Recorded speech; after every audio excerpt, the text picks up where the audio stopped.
Continuera ses opérations à Gaza aussi longtemps que nécessaire et avec toute la force requise. Déclaration faite ce soir par le Premier ministre Benyamin Netanyahou.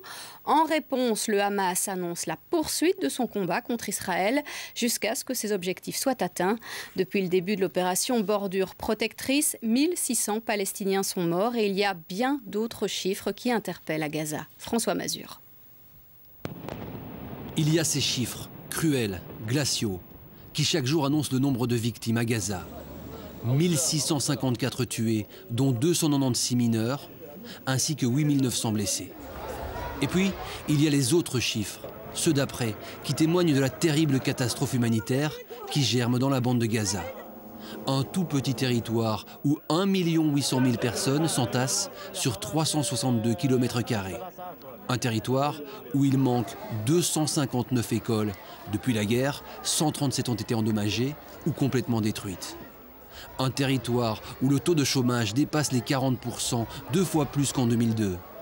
Un territoire où l'unique centrale électrique vient d'être détruite.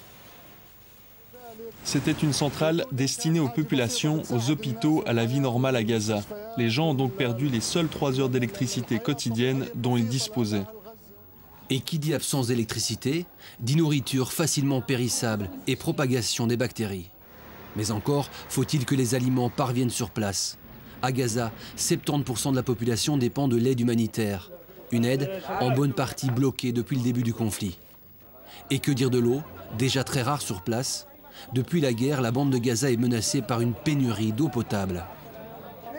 Les Israéliens ont détruit les conduites d'eau ainsi que les tuyaux d'évacuation. Où pouvons-nous trouver de l'eau désormais?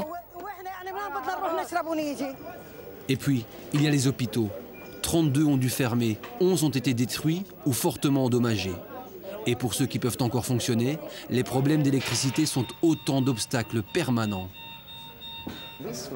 Ces lumières proviennent de générateurs et ces générateurs sont vieux et ont tendance à s'arrêter. Ainsi, quand on est en pleine opération comme ce fut le cas cette nuit avec ce patient, les lumières s'éteignent et les médecins sont forcés d'éclairer avec l'écran de leur téléphone. Et puis, il y a les déplacés qui sont pour l'instant plus de 400 000. On estime par ailleurs que 330 000 enfants nécessiteront des soins psychologiques pour digérer cette guerre. Enfin, il y a ces données inchiffrables, incalculables, celles de la rancœur et de la soif de vengeance qui empoisonnent la région depuis trop longtemps et pour longtemps encore. Face à